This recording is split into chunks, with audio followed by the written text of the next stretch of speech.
Welcome to Lions Live 365. I'm your host, Michael Ayers, and today I wanted to talk to y'all about something that's been nagging me. And I just wanted to ask y'all the question that's been on my heart for a little bit. It's just been on me, right? Because when I look at how wide the Super Bowl window is for this team, it's much more difficult for me to answer that question than it was at the beginning of this year.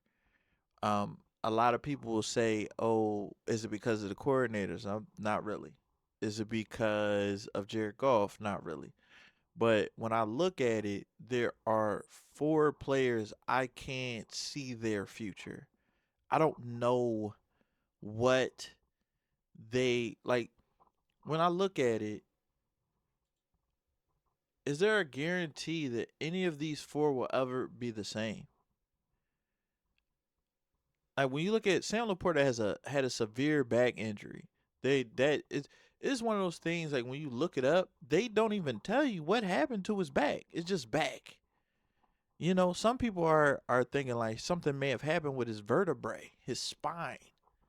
You know, like the idea that a tight end who is going to go head first into defensive ends and head first into really big dudes a lot, is going to get hit a ton, is just going to be able to handle having a back injury in the future is just very hard for me to say, right? When you say like, oh, Sam Laporta, you know, he was on pace. He was like top 3 in tight end receiving yards before he got hurt. Like he was having an awesome season. He was on pace. And then in a borderline meaningless Washington game, we lose him for the season. And I'm just sitting there thinking like when you look at these players, right? Aleem came back from his knee injury and he is not the same. And the assumption that a 300-pound man is going to eventually become the same is hard for me to say for sure. Oh, they're going to be the same, right? Aleem was giving us production like a top 10 defensive tackle in this league. And now that he's back, I'm looking at his tape. He's not the same, right? He just can't hold the point of attack the same. He's not consistent with his rushes. It's very hard for me to say, okay, you know, sometimes with these knee injuries, they can come back just a little bit, you know, just a little bit off. Like, you know, it might take, sometimes it takes 2 years for you to get fully back from some of these major injuries. Kirby, they can't even tell us what's wrong. It's just knee, mysterious knee injury, right? So it seems like you can't do surgery on it, or they probably would have done it. You know, it seems like you can't do anything. He can't answer questions. He's having mental issues because it might. I'm not going to say his career injury ending, but it may be something career altering. He may never be able to cut the same. His like I'm breaking down tape in the Rams game, and I'm looking at some of the passes, some of the just balls that just fly up in the air. The ones where I would sit there and you know, people would give Kirby like no credit or like half credit, like, oh, that ball was poorly thrown, or that ball just popped up in the air and he just came up under it and caught it. And that's a skill. A skill that the safeties that were playing in that Rams game just don't have. Yeah, Avante Maddox, this is his first year playing safety. He's been a slot corner his whole career, right? You know, we got Thomas Harper was hurt, so we had the backup safety, right? And you get a guy that you know can get almost 10 interceptions a year and he's gone, right? But the assumption that in in a situation where his knee is bothered, right? His knee has problems and they can't even specify what's wrong with it. He's having setbacks when he's trying to use his knee. Like how does he completely heal if we don't know what it is? And if we know what it is, why are we putting him in positions that he can have a setback? If he's been out for 4+ weeks, how are we not putting him on IR? Like, why are we putting this pressure on him to get back? Because at the end of the day, man, like, we need him not just this year, but going forward. We paid him. We paid Aleem. The other two, Brian Branch and Sam Laporta, they haven't even got their money yet. Like, how do we approach their situation? Even Aiden Hutchinson is a step slower than he was. He's coming off a horrific leg injury, right? So when you look at this, I'm not even pointing at all the injuries that we have, all the injuries that we've had in the past. I'm pointing at these four because they are part of what I consider the foundation of this team. And if they can't get back to full power, there's going to have to be some real maneuvering. There's going to have to be some heartless decisions. And it's going to be one of the real tests. It's going to be a real test to see if Brad can make that decision. We haven't seen him make that decision yet. He's kept as one of the things, as big of a Brad supporter that I am, one of the things that he has really struggled with is letting that injured player go and just letting them go on. Just leave. Marcus Davenport, Emmanuel Mosley, those guys, just he keep giving them a chance. Levi Onwuzurike, keep giving them a chance. But with these caliber of players, players that have all pro potential, players that have Pro Bowl, that have been to Pro Bowls or have Pro Bowl talent, to see a handful, 4 to 5 of them, be in situations where we can't guarantee that they'll ever be the same. Like uh Brian Branch got an Achilles and they're shooting for week 1, but essentially Brian Branch is going to come back next year and he's going to be trying to rush back or get back in shape, and we're going to get him week 3, 4, 5. What do we do? Like, how does Brad approach this? Does he draft and use free agency as if these players will never be the same? Is he just going to blindly trust that these players are going to be back to the way they were? It's one of those things like that. When people talk about the Super Bowl window, I can't answer because I don't even know what we have. It's hard to know what you have when the foundational pieces of your team are missing. Now, with Frank, like, what if Frank decides to come back?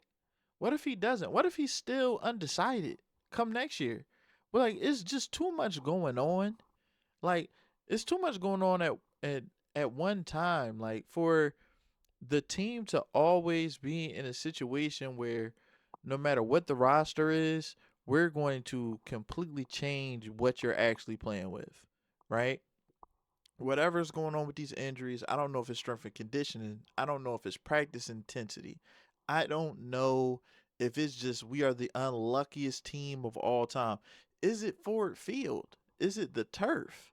Like, I they need to sit down and truly study what's going on. Are they feeding them the wrong thing? Like, why are they getting hurt at the rate that they're getting hurt? Because these aren't just regular injury prone players. None of these players have really had injuries. Not nothing crazy. So I'm just trying to I'm like, when Marcus Davenport get hurt, he doing what he always do. But when Kirby Joseph, who's played through almost everything and never misses games, all of a sudden his knee is just the worst knee of all time. Like, that's crazy. And the crazy thing is, I wonder if they knew about the knee before he signed, because I looked at his guarantees, his contract, and I was a little taken aback. I was taken aback because I was like, man, he didn't get that much guaranteed money. He had like $36 million in guaranteed money. When you're a safety that's literally leading the league in picks back to back years, or really close to it, right? So I'm sitting there thinking, like, man, like, that's strange. Aleem McNeil literally got his deal and his knee went out like 2 games later. Well, not, I'm not gonna say 2 games. I don't recall off the top of my head, but it's just like as soon as Aleem got paid, he got unlucky. And I really feel bad for the guys that don't even have a contract yet. And however we approach this contract negotiation with those two is going to be very telling about how confident they are in the recovery process. We get ahead of these draft picks extremely early. So like Sam Laporta and Brian Branch, I don't know what they're going to do. They don't have the fifth year option like Jack Campbell and Jahmyr Gibbs. So I have no clue how they're going to approach this. With those players, I'm looking at it like, man, if they're never the same, the window is basically closed, and we had to find a way to reopen it.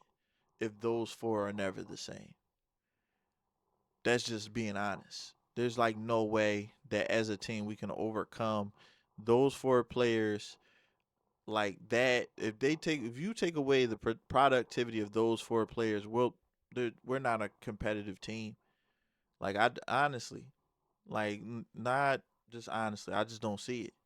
Now, can we get hot for a couple games and make a playoff run this year? That's not completely off the table. Do I believe in that? I'll tell you after I've actually seen 3 games of this, but I just can't see it, man. Like it's a lot. Like you look and you see the plays that were available that all pro or pro bowl player could make, and we can't even really we out here with the worst tight ends of all time, the most average tight ends. We like I was literally working on a video about how great Sam Laporta's season was and how we should use him like the Chiefs use Travis Kelsey, and he gets hurt that game. So I basically just scrap everything. It's just like, bro, I just the injury stuff has to stop. We have to solve it, or we'll never be able to win anything. Like, sorry, we gotta find the source and get rid of it. Because one year is a okay, you're unlucky.